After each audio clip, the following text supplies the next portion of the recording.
To install the electric field probe eoProbe on its holder eoPod, you need the following elements: the holder, the probe, the angle corrector, and the mini flat screwdriver. First, unscrew the screws of the eoPod. Insert the probe through the back of the bracket. The probe can be positioned in different directions depending on the electric field component of interest: vertical, horizontal, or longitudinal. In our example, the electric field component of interest is vertical, so the arrow must be directed upwards. The angle corrector arrow must always be facing up.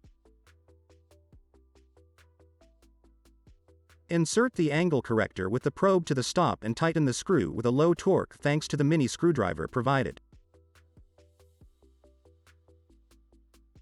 Repeat the operation in order to add new probes. If necessary, slightly unscrew the fastener maintaining the probe already in place. Before inserting the third probe, be sure to slightly loosen the screws of the bracket first. The angle corrector is provided with a colored letter from A to E, corresponding to the angle correction to be applied to the probe.